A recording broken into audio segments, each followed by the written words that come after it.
So ನಮ್ಮ ಪ್ರತಿಯೊಂದು ಮಾತಿನಿಂದ ಒಂದು ಪವರ್ ಅನ್ನೋದಿದೆ. ಆ ಮಾತಿಗೆ ಪ್ರತಿಯೊಂದು ಮಾತಿಗೂ ಒಂದು ಶಕ್ತಿ ಇದೆ ಮಾಸ್ಟರ್ಸ್. ಗಮನಿಸಿ, ಒಬ್ಬರೊಂದು ಮಾತು, ಇವಾಗ ಪತ್ರಿಜಿಯವರು ಸಸ್ಯಾಹಾರ ಜಗತ್, ಶಾಕಾಹಾರ ಜಗತ್, ಧ್ಯಾನ ಜಗತ್, ಪಿರಮಿಡ್ ಜಗತ್, ಈ ಮಾತುಗಳನ್ನು ಹೇಳಿಸ್ತಾನೇ ಇದ್ರು. ಯಾಕೆ? ಅದಕ್ಕೆ ಒಂದು ಪವರ್ ಇದೆ, ಎನರ್ಜಿ ಇದೆ. ಸೊ ಈಗ ಅದು ರಿಯಾಲಿಟಿಗೆ ಬಂದಿದೆಯಾ ಇಲ್ವಾ? ಎಷ್ಟು ಸಾವಿರಾರು ಪಿರಮಿಡ್ಗಳು ಬಂದಿದೆ, ಎಷ್ಟು ಲಕ್ಷಾಂತರ ಕೋಟ್ಯಾಂತರ ಧ್ಯಾನಿಗಳು ರೆಡಿ ಆಗ್ತಾ ಇದ್ದಾರೆ. ಮತ್ತೆ ನಮ್ಮ ಬಾಯಿಯಿಂದ ಯಾವ ತರ ಮಾತುಗಳು ಬರಬೇಕು? ಒಂದು ಕ್ರಿಯೇಟಿವ್ ಮಾತುಗಳು, ಒಂದು ಮಿರಾಕ್ಯುಲಸ್ ಮಾತುಗಳು ಬರಬೇಕು. ಅದೇ ನಮ್ಮ ರಿಯಾಲಿಟಿಯನ್ನ ಶೇಪ್ ಮಾಡುತ್ತೆ, ಕ್ರಿಯೇಟ್ ಮಾಡುತ್ತೆ. ಇವತ್ತು ನಮ್ಮ ಜೀವನ ಹೀಗಿದೆ ಅಂದರೆ ನಮ್ಮ ಮಾತುಗಳ ಮುಖಾಂತರ. ನಾವು ಅದ್ಭುತವಾದ ಮಾತುಗಳು ಮಾತನಾಡಿದ್ರೆ ನಮ್ಮ ಜೀವನ ಅದ್ಭುತವಾಗಿರುತ್ತೆ. ನಮ್ಮ ರಿಯಾಲಿಟಿ ಇವಾಗ ಹೀಗಿದೆ ಅಂದ್ರೆ, ನಾನು ಯಾವಾಗ್ಲೂ 1 ತಿಂಗಳ ಮುಂಚೆನೋ ಅಥವಾ 1 ವರ್ಷದ ಮುಂಚೆನೋ ಅಥವಾ 10 ವರ್ಷಗಳ ಮುಂಚೆನೋ ಅಥವಾ ಹಿಂದಿನ ಜನ್ಮದಲ್ಲೋ ನಾನು ಕ್ರಿಯೇಟ್ ಮಾಡ್ಕೊಂಡಿರೋದೇ, ನಾನು ಮಾತನಾಡಿರೋದೇ, ನಾನು ಯೋಚನೆ ಮಾಡಿರೋದೇ, ನನ್ನ ಕರ್ಮಗಳ ಫಲವೇ ಇವತ್ತು ಹೀಗಿದೆ ನನ್ನ ರಿಯಾಲಿಟಿ. ಹಾಗಾದ್ರೆ ಎಷ್ಟು ಪವರ್ಫುಲ್ ನಮ್ಮ ವರ್ಡ್ಸ್. ನಾವು ಏನ್ ಮಾತಾಡ್ತೀವೋ ಅದು ನಮ್ಮ ಯೋಚನೆಗಳನ್ನ, ನಮ್ಮ ಕರ್ಮಗಳನ್ನ ಇಂಪ್ಯಾಕ್ಟ್ ಮಾಡುತ್ತೆ. ಹೌದಾ ಇಲ್ವಾ? ಗಮನಿಸ್ಕೊಳ್ಳಿ. ನಾವ್ ಏನ್ ಮಾತಾಡ್ತೀವೋ ಈಗ ಅದೇನಾಗತ್ತೆ, ಹೋಗಿ ನಮ್ಮ ಒಳಗೇನೆ ಸ್ಟೋರ್ ಆಗುತ್ತೆ. ಆವಾಗ ಅದರ ಮುಖಾಂತರ ನಮ್ಮ ಯೋಚನೆಗಳು ಹೊರಗೆ ಬರ್ತಾ ಇದೆ. ಇವಾಗ ನಾನು ಏನಾದ್ರೂ ಒಂದು ಹೇಳಿದ್ದೀನಿ, ಎಕ್ಸಾಂಪಲ್ ಏನಾದ್ರೂ ನಾನು ಒಬ್ಬರಿಗೆ ಹೇಳಿದ್ದೀನಿ, ನೀನು ಸುಮ್ಮನೆ ಮಾತಾಡ್ತೀಯಪ್ಪ, ನೀನೊಂದು ಕೆಲ್ಸಕ್ಕೂ ಬರಲ್ಲ ಅಂತ ನಾವು ಸಪೋಸ್ ಹೇಳಿದೀವಿ ಯಾರಿಗೂ. ಸೊ ಇದು ನನ್ನ ಒಳಗೆ ಹೋಗಿದೆ. ಧ್ಯಾನಕ್ಕೆ ಕೂತ್ಕೊಳ್ತೀನಿ ಅಥವಾ ಏನಾದ್ರೂ ಕೆಲಸ ಮಾಡ್ತೀನಿ, ಆಗ ಕೆಲ್ಸಕ್ಕೆ ಬರಲ್ಲ ಸ್ಟೋರ್ ಆಗಿದೆಯಲ್ವಾ ನನ್ನ ಒಳಗೆ. ಅದು ಅವ್ರಿಗೆ ಹೇಳ್ತಾ ಇದ್ರು, ನೀನೇ ಹೇಳ್ಕೊಂಡಂತೆ. ಸೊ ನಿಮ್ಮ ಮಾತು ನಿಮ್ಮ ಥಾಟ್ಸ್ನು ಕೂಡ ಇಂಪ್ಯಾಕ್ಟ್ ಮಾಡುತ್ತೆ. ಏನ್ ಕೆಲ್ಸಕ್ಕೆ ಬರಲ್ಲ ನಿನ್ಗೆ, ಇದೇ ನೆನಪು ಬರ್ತಾ ಇರುತ್ತೆ. ಅದರ ಮುಖಾಂತರ ನಮ್ಮ ಕೆಲಸದ ಮೇಲೆ ಅದು ಇಂಪ್ಯಾಕ್ಟ್, ನಮ್ಮ ಮಾಡೋ ಪ್ರತಿಯೊಂದು ಕೆಲಸದ ಮೇಲೆ ಅದು ಇಂಪ್ಯಾಕ್ಟ್ ಆಗುತ್ತೆ. ಹೌದಾ ಇಲ್ವಾ? ನಾವೊಂದು ಕೆಲಸ ಮಾಡ್ತಾ ಇದೀವಿ, ಈ ಸರಿಯಲ್ಲದ ಯೋಚನೆನೇ ಅಲ್ಲಿ ಪಾಪಪ್ ಆಗ್ತಾ ಇರುತ್ತೆ. ಅಲ್ಲಿ ನಿನ್ ಕೆಲಸ ಸರಿಯಾಗಿ ಮಾಡಕ್ಕಾಗಲ್ಲ. ಒಂದು ಅಡಿಗೆ ಮಾಡ್ತಾ ಇರ್ಬೋದು ಅಥವಾ ಕಂಪ್ಯೂಟರಲ್ಲಿ ಏನಾದರೂ ಕೆಲಸ ಮಾಡ್ತಾ ಇರ್ಬೋದು. ಏನಾಗುತ್ತೆ, ನಾವು ಮಾತನಾಡಿರೋ ಮಾತುಗಳೇ ನಮ್ಗೆ ತಿರುಗ್ತಾ ಇರುತ್ತೆ, ನನಗೆ ನೆನಪು ಬರ್ತಾ ಇರುತ್ತೆ.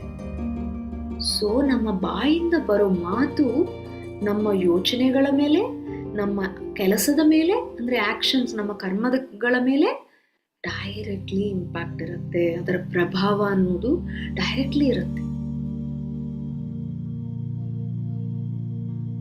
ಸೊ ಗಮನಿಸ್ಕೊಳ್ಳಿ ಮಾಸ್ಟರ್ಸ್. ಹಾಗೇನೆ ನಾವು ಒಂದು ಅದ್ಭುತವಾದ ಮಾತು ಮಾಡಿದ್ವಿ, ಪುಟ್ಟ ನೀನಿವತ್ತು ತುಂಬಾ ಚೆನ್ನಾಗಿ ಹಾಡಿದೀಯಾ, ನಿನ್ನಲ್ಲಿ ತುಂಬಾ ಶಕ್ತಿ ಇದೆ.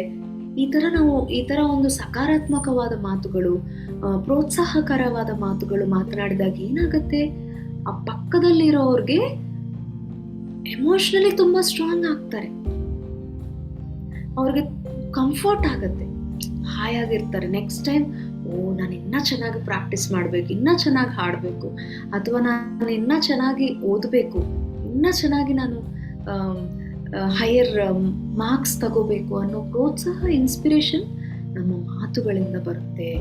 ಸೊ ಮಕ್ಕಳಿಗೆ ನಾವು ಯಾವ ತರ ಮಾತುಗಳು ಮಾತನಾಡಬೇಕು ಚೆಕ್ ಮಾಡ್ಕೊಳ್ಳಿ. ಒಂದು ಅನಾವಶ್ಯಕವಾದ ಮಾತು ಕೂಡ ನಮ್ಮ ಬಾಯಿಂದ ಬರಬಾರ್ದು ಮಾಸ್ಟರ್ಸ್. ಕೆಲಸಕ್ಕೆ ಬಾರದ ಮಾತುಗಳು ನಮ್ಮ ಬಾಯಿಂದ ಬರಬಾರ್ದು. ಯಾಕಂದ್ರೆ ನಮ್ಮ ಪದಗಳನ್ನೋದು ನಮ್ಮನ್ನು ಇನ್ಫ್ಲುಯೆನ್ಸ್ ಮಾಡುತ್ತೆ, ನಮ್ಮ ಸುತ್ತಮುತ್ತಲವ್ರನ್ನೂ ಕೂಡ ಇನ್ಫ್ಲುಯೆನ್ಸ್ ಮಾಡುತ್ತೆ.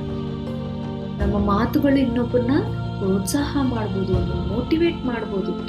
ಎಸ್, ನಾನು ಮಾಡ್ಬೋದು, ನಾನು ಕ್ಲಾಸಸ್ ತಗೋಬೋದು, ನಾನು ಧ್ಯಾನ ಹೇಳ್ಕೊಡ್ಬಲ್ಲೆನು ಅನ್ನೋ ಒಂದು ಪ್ರೋತ್ಸಾಹ ಮಾಡ್ಬೋದು ಪಕ್ಕದವ್ರನ್ನ.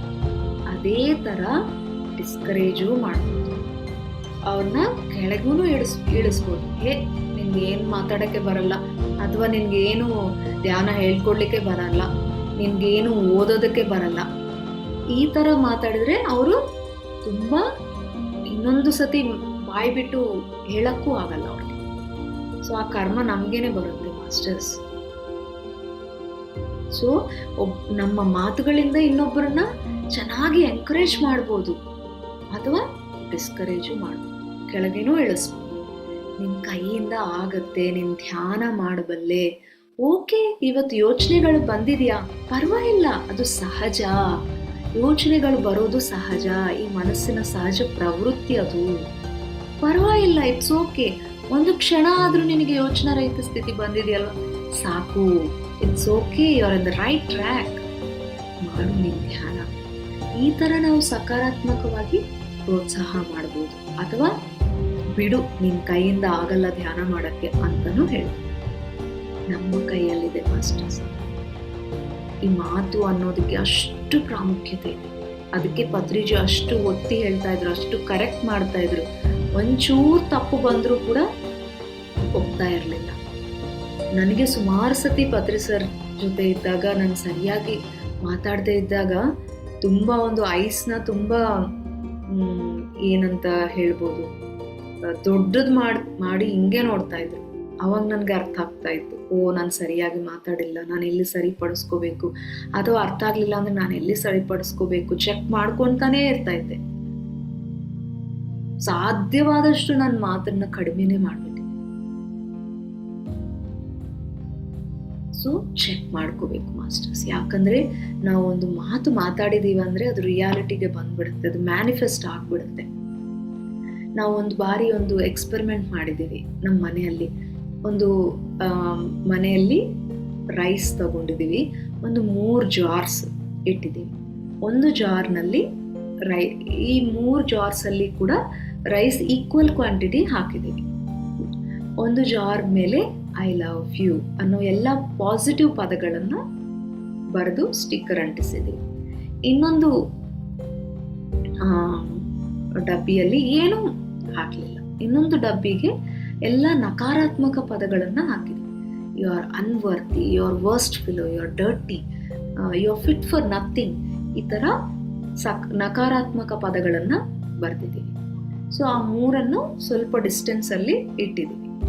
ಸೊ ಆ 3ಕ್ಕೂ ಕೂಡ ಪ್ರತಿನಿತ್ಯ ಒಂದಕ್ಕೇನೋ ಸಕಾರಾತ್ಮಕ ಪದಗಳನ್ನ ನಿಜವಾಗ್ಲೂ ಅಷ್ಟೇ ಇಷ್ಟದಿಂದ ಮಾತಾಡ್ತಾ ಇದ್ದೀವಿ.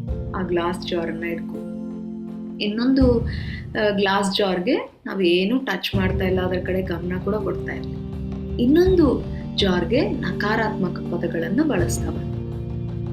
ಸೊ ಈ ತರ ಒಂದು 15 ದಿನಗಳು ಮಾಡ್ತಾ ಬಂದಿದ್ದೀವಿ.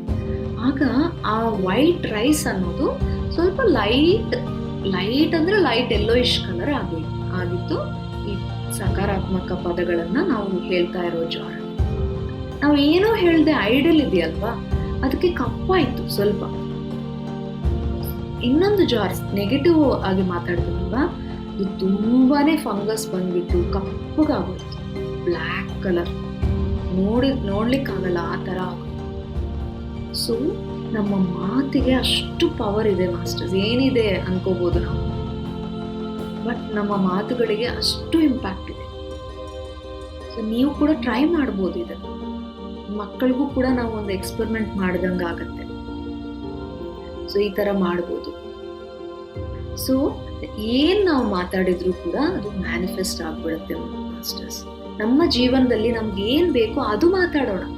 ನಾನು ಅದ್ಭುತವಾದ ಜ್ಞಾನ ಪಡಿತಾ ಇದ್ದೀನಿ, ನಾನು ಅದ್ಭುತವಾಗಿ ಸೆಷನ್ನ ತಗೊಳ್ತಾ ಇದ್ದೀನಿ, ಅಥವಾ ರೆಗ್ಯುಲರ್ ಆಗಿ ನಾನು ಧ್ಯಾನ ಮಾಡ್ತಾ ಇದ್ದೀನಿ, ನನ್ನ ಜೀವನ ಉನ್ನತ ಮಟ್ಟಕ್ಕೆ ಹೋಗ್ತಾ ಇದೆ, ನನ್ನ ಆತ್ಮ ಪರಿಣಾಮ ಕ್ರಮದಲ್ಲಿ ಮುಂದಕ್ಕೆ ಹೋಗ್ತಾ ಇದೆ, ನಾನು ತುಂಬಾ ಆನಂದವಾಗಿದ್ದೀನಿ. ಇದಲ್ವಾ ನಮ್ಗೆ ಬೇಕಾಗಿರೋದು. ಈ ಜನ್ಮನೇ ನಾನು ಹೇಗಾದ್ರೂ ಈ ಜನ್ಮ ಮಾಡ್ಕೊಂತೀನಿ, ನನ್ನ ಬ್ಯಾಲೆನ್ಸಸ್ ಏನಿದೆಯೋ ನಾನು ಕ್ಲಿಯರ್ ಮಾಡ್ಕೊತಾ ಇದ್ದೀನಿ ನಾನು ಅದ್ಭುತವಾಗಿ. ಸೊ ನಮ್ಗೆ ಏನ್ ಬೇಕೋ ಅದನ್ನ ಮಾಡ್ಬೇಕು, ಅದನ್ನ ಮಾತಾಡ್ಬೇಕು. ಪತ್ರಿಜಿಯವರ ಸಂಕಲ್ಪ ಏನು? ಇಡೀ ಭೂಮಂಡಲ ಧ್ಯಾನಮಯವಾಗಬೇಕು, ಸಸ್ಯಾಹಾರಮಯವಾಗಬೇಕು, ಪಿರಮಿಡ್ಗಳು ಬರಬೇಕು ಅಂತ ಇಲ್ವಾ? ಈಗ ಇನ್ನ 2095 ವರೆಗೂ ಅವ್ರು ಇರ್ತಾರೆ ಸರ್. ಅವರ ಒಂದು ಕಾನ್ಶಿಯಸ್ ಇಲ್ಲೇ ಇರುತ್ತೆ ಭೂಮಂಡಲದ ಮೇಲೆ, ಅದು ಸಾಕಾರವಾಗಿ ನೋಡೋವರೆಗೂ. ಸೊ ಅವ್ರಿಗೆ ಏನ್ ಬೇಕು ಅದನ್ನ ಅದನ್ನೇ ಅವರು ಅವರ ಪವರ್ಫುಲ್ ಮಾತುಗಳಿಂದ ಬಳಸಿದ್ರು. ಯಾವಾಗ ನಾವು ಧ್ಯಾನ ಮಾಡ್ತೀವೋ ಮಾಸ್ಟರ್ಸ್, ನಮ್ಮ ವಾಕ್ಗೆ ಇನ್ನಷ್ಟು ಶಕ್ತಿ ಬರುತ್ತೆ, ಶುದ್ಧೀಕರಣ ಆಗ್ಬಿಡುತ್ತೆ. ಹಾಗಾಗಿ ಧ್ಯಾನ ಮಾಡೋರು ಇನ್ನೂ ಕೇರ್ಫುಲ್ ಆಗಿರ್ಬೇಕು, ಬೇಗ ಅದು ಮ್ಯಾನಿಫೆಸ್ಟ್ ಆಗ್ಬಿಡುತ್ತೆ. ಅದಕ್ಕೆ ಚೆಕ್ ಚೆಕ್ ಚೆಕ್ ಚೆಕ್ ನಮ್ಮ ಮಾತುಗಳನ್ನು ಯಾವಾಗಲೂ ಎಂದಿಗೂ ಚೆಕ್ ಮಾಡ್ಕೊಂತಾನೆ ಇರ್ಬೇಕು. ಯಾವ ತರ ಮಾತುಗಳು ಬರ್ತಾ ಇದೆ, ಯಾವ ತರ ನಾನು ಮಾತಾಡ್ತಾ ಇದ್ದೀನಿ. ನಾನು ಮಾಸ್ಟರ್ ಆಗ್ಬಿಟ್ಟಿದ್ದೀನಿ, 20 ವರ್ಷಗಳಿಂದ ನಾನು ಧ್ಯಾನ ಮಾಡ್ತೇನೆ. ಇಲ್ಲ, ಎಷ್ಟು ವರ್ಷಗಳಿಂದ ಧ್ಯಾನ ಮಾಡ್ತಾ ಇದ್ರು, ಎಷ್ಟು ಸಾಧನೆ ನಾವು ಮಾಡಿದ್ರು, ಈ ಕ್ಷಣ ನಾವು ಬಿಟ್ಕೋಬಾರ್ದು, ಚೆಕ್ ಮಾಡ್ಕೊಂತಾನೆ ಇರ್ಬೇಕು. ಆ ಅವೇರ್ನೆಸ್ ಅನ್ನೋದು ಮಿಸ್ ಆಗ್ಬಾರ್ದು. ಸೊ ನಾವು ಈಗ ಒಂದು ಮಾತು ಮಾತಾಡೋದ್ರಿಂದ ನಮ್ಮ ಒಂದು ಕಾನ್ಫಿಡೆನ್ಸ್ ಅನ್ನೋದು ಹೆಚ್ಚಾಗತ್ತೆ, ಅಥವಾ ನಮ್ಮ ಬಗ್ಗೆ ನಮಗೆ ಒಂದು ಒಳ್ಳೆ ಅಭಿಪ್ರಾಯ ಅನ್ನೋದು ಬಿಲ್ಡ್ ಆಗುತ್ತೆ. ಇಲ್ಲ, ನಾವು ಏನ್ ಮಾಡ್ತೀವಿ, ಒಂದೊಂದ್ಸತಿ ನಮ್ಮನ್ನು ನಾವು ಕೂಡ ದೂಷಣೆ ಮಾಡ್ಕೊಳ್ತಾ ಇರ್ತೀವಿ ಮಾತುಗಳಿಂದ. ನಿನ್ಗೆ ಏನ್ ಬರಲ್ಲ, ಇವತ್ತು ಅಡಿಗೆ ಚೆನ್ನಾಗೇ ಮಾಡಿಲ್ಲ, ನಿನ್ಗೆ ಒಂದು ಒಬ್ಬರ ಜೊತೆ ಮಾತಾಡಕ್ಕೆ ಬರಲ್ಲ, ಒಂದು ಚಾಲೆಂಜ್ ಸಿಚುವೇಶನ್ ಡೀಲ್ ಮಾಡಕ್ಕೆ ಬರಲ್ಲ, ಮಕ್ಕಳನ್ನ ನೋಡ್ಕೊಳ್ಳೋಕೆ ಬರಲ್ಲ. ಈ ತರ ನಮ್ಮನ್ನು ನಾವು ಕೂಡ ಬೈಕೊಳ್ತಾ ಇರ್ತೀವಿ ನಮ್ಮ ಮಾತುಗಳಿಂದ. ಇದು ನಮ್ಮ ಸೆಲ್ಫ್ ಇಮೇಜ್ ಆಗ್ಬಿಡುತ್ತೆ, ನಮ್ಮ ಸ್ವೀಯ ಚಿತ್ರೀಕರಣ ಇದು ಆಗುತ್ತೆ ಮಾಸ್ಟರ್ಸ್. ನೆನಪಿನಲ್ಲಿ ಇಟ್ಕೊಳ್ಳಿ, ನಮ್ಮ ಸ್ವೀಯ ಚಿತ್ರೀಕರಣ. ನಾನು ಅಂದ್ರೆ ಒಂದು ಆ ಪ್ರೀತಿ, ಕರುಣೆ ಅದು ಇರ್ಬೇಕು ಹೊರತು ನಾನು ಅಂದ್ರೆ ಇವೆಲ್ಲ ನಮ್ಗೆ ನೆನಪು ಬರ್ಬಾರ್ದು. ನನಗೆ ಏನ್ ಬರಲ್ಲ. ನಾವು ಹೇಗಿದೀವೋ ಹಾಗೆ ನಾವು ಸ್ವೀಕಾರ ಮಾಡ್ಕೋಬೇಕು ಮಾಸ್ಟರ್ಸ್. ನಾನು ಹೇಗಿದ್ದೀನೋ, ನನ್ನ ರೂಪರೇಖೆಗಳಾಗಿರ್ಬೋದು, ನನ್ನ ಮಾತುಗಳಾಗಿರ್ಬೋದು, ನನ್ನ ಸಾಧನೆ ಆಗಿರ್ಬೋದು. ಓಕೆ, ಇವತ್ತು ನಾನು 3 ಗಂಟೆಗಳು ಧ್ಯಾನ ಮಾಡ್ಬೇಕು ಅನ್ಕೋಬೋದು, ಆದ್ರೆ ಆಗ್ಲಿಲ್ಲ. ನಾನು ರೀಸನ್ ಏನೇ ಇರ್ಬೋದು, ನಾನು 1 ಗಂಟೆನೇ ಧ್ಯಾನ ಮಾಡಿ ಸ್ವೀಕಾರ ಮಾಡಿ. ಓಕೆ, ಇವತ್ತು ನಾನು 1 ಗಂಟೆನೇ ಮಾಡ್ಲಿಕ್ಕಾಗಿತ್ತು, ಆದ್ರೆ ಖಂಡಿತವಾಗ್ಲೂ ನಾಳೆ ನಾನು 3 ಗಂಟೆ ಮಾಡ್ಲಿಕ್ಕೆ ಪ್ರಯತ್ನ ಮಾಡ್ತೀನಿ.